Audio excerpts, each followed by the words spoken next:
Hey supporters, this one's going to be a long one. There's a lot to talk about.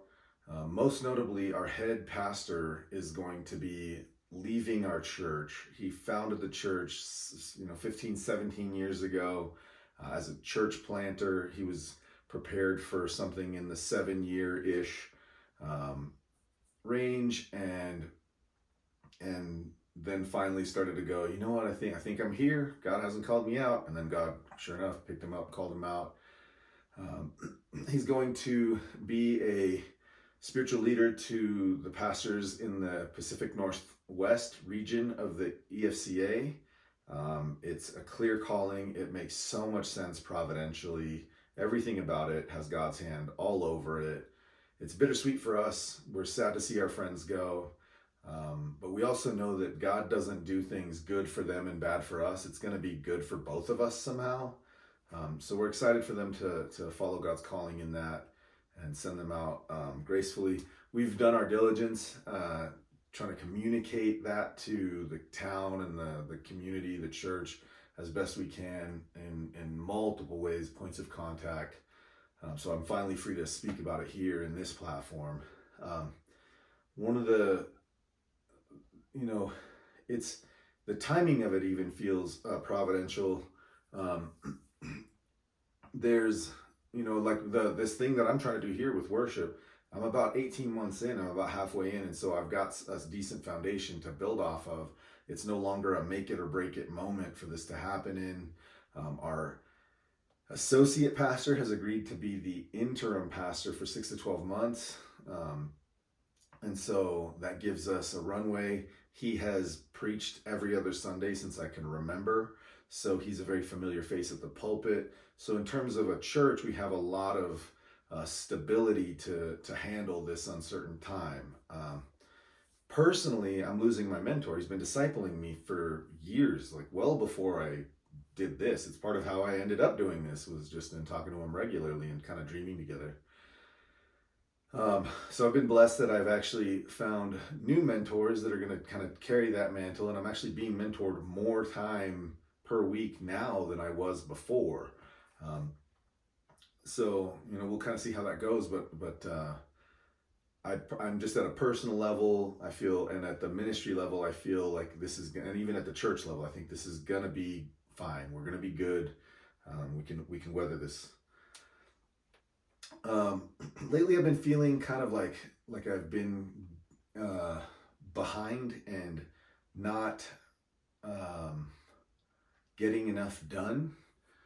And I realized that that's largely because I've changed my goals. When we were first discussing this whole thing, I kind of marked out, I had the goals that I came and presented to supporters, like these are the things I want to get done by the first Easter, by the second Easter, by the third Easter.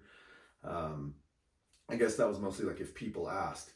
And those have shifted greatly, largely due to my mentor giving me what I would consider more godly perspective on the whole thing at large. I come from a production background where, I'm like, we need the songs tighter, we need the lighting better, they're just things, just tightening up production. And really, church, there's a place for production, but it's not about production.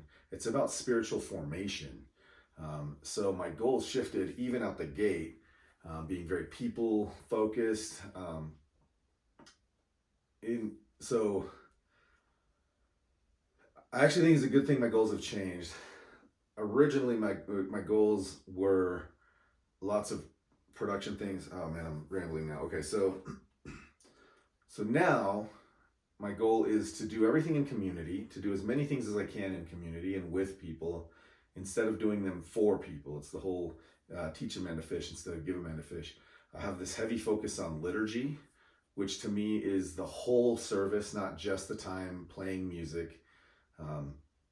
And I'll probably do another video like this about liturgy, or it'll be on the public side of the channel so you can kind of see what we're doing and why, and what that should mean for spiritual formation in the community and the church. I'm also focusing greatly on multiplication. Between now and the next Easter, I'm going to try and get every part of my team multiplying, meaning finding others to train and disciple and come alongside. And it does so many things at once. For one, when I took this over, we had basically a one-man band in the booth. That one person was doing our live stream, our lyrics, every single time the screen needed to change, mixing the room live, the sound, setting up and tearing down mics. They were doing everything. It's an amazing thing as a person to have, but it's so much better when it's a bundle of twigs. It's a much stronger system. So not just there, but at every level, I want to get people training others up and raising them up, so that we can follow the command, which is to be fruitful and multiply. And I don't think that's just having kids, it's also having disciples. In terms of hardware, I meant to grab them. There's literally 2 cables left to make and wire into the booth, and that'll be done. What day is today? It'll be done by the time the next video is out. And so the next thing, we should have broken ground on that by the time the next video is out, which is going to be Planning Center. If you're not familiar with Planning Center, what Planning Center is, it's a tool to streamline, what would I call it? Service planning, right? So Planning Center is kind of a brand that's big and has lots and lots of different tools for churches to kind of come into the 21st century in terms of their children's ministry and their directory, the way they communicate with teams, the way they check out rooms. And it is far and away the best platform for worship teams. I have not talked to one worship pastor that has ever said there's a better digital option than Planning Center. So we're going to build and deploy Planning Center, and that's going to be kind of an ongoing thing. Planning Center is a lot of work to deploy, but once it goes, man, keeping that ball rolling is going to really streamline lots of the process for our worship teams and for our services. If you've ever been without a budget and then you get a budget, it feels kind of limiting. It feels like, well, now I can only spend this much money on entertainment and that much money on gas and whatever and food. But what ends up happening is it's actually freeing. You're no longer stressed or thinking about it. It's kind of obvious what you do. It's a very freeing thing to live with. It's just that before you have one, if you never had one, it feels like it's going to be limiting. That's very similar to Planning Center, because when you look at Planning Center and you're not used to it, it's like, man, the sermon's going to be 43 minutes and 17 seconds. Like everything's planned to the second. This feels like there's no room for the Holy Spirit to move, which is not the case, because it's so much more nimble. You can very quickly deploy, like, oh man, I really think we should just close with How Great Thou Art instead of this song. Great, boop, boop, boop. The whole team's got the charts and the key, and we can run it. You know, if that decision gets made between first and second service or during the service, we can be more nimble that way. So I'm really excited for Planning Center and what it means for the team. There's also a digital solution that we're currently already paying for as a church called Tidely that I am going to look at. I'm currently looking at right now whether or not we need to keep that one around or we should get rid of it, because they're very different in how they work and what that's not true. They do the same things, but they're just very different in basically how they bill. And so I need to decide the functionality to dollars paid, what's worth it and what's better for our church specifically.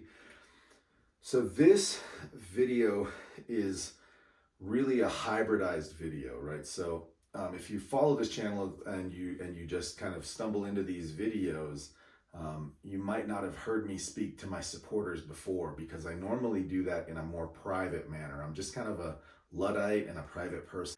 And this video is primarily for my supporters to be updated on where we're at and where we're going. But I realized that there was so much news that was either public or I was willing to make public that I figured it would be good for hopefully the worship leaders that just follow the channel or stumble into it to see an example of that, what just happened. So if you're a supporter, you're free to watch all the stuff. That's why it's out there, it's public, it's there. But the rest of this video is going to be kind of more specific to worship leaders who are either considering doing something like what I'm doing or are in the middle of it themselves. So that said, if you are one of those people, the worship leaders who have never heard me talk to a supporter, that's kind of how we got into this whole thing. Was I raised support because I'm in a small community that couldn't afford a worship leader, and I do updates for them regularly, but like I said, I don't make those all public. I wanted to make one of them public just so you have like some kind of example of what it is. But at the same time, this is a bad example of what you should be doing for many reasons, and I wanted to point those out. One is it's a bad example because none of the information is personal or private. And so it's important to them to know how my life is going, not just what cables have I plugged in yet. You know, there's how is it going spiritually? Is my walk okay? So that's one reason why it's a bad example. Another bad example is I have good lighting and a good backdrop, and those things are entirely God. I have been moving in a direction of better production for videos and shooting, and so I have some advice that was given to me by our associate pastor now, and well, soon to be interim pastor, which is anything worth doing is worth doing badly. And he's a writer; he writes really well, and I agree with that for a great number of things, including content creation. It's better to make this video badly than it is to not make it, because I've been stuck in that rut before. And to prove it to you, I have not plugged in any microphones. I guess I could have done that. I could have just held like a vocal mic, as I'm accustomed to doing, and had pro level audio for this video right here. But I'm trying to find a solution that's like kind of a lav mic that just plugs right into the phone that iOS will recognize, and I have not found one that works well for me. I've tried the Rode Smart Lav, and I tried another one that I don't remember the name of, but neither of those worked for me. So I'm just doing it with room audio, which drives me up the wall, but like I said, it's better to do it badly than to not do it at all. So don't worry if you have great lighting or great sound. Just start communicating and creating content. And that's today's update. I hope you guys are well. We'll talk soon. Much love. Late.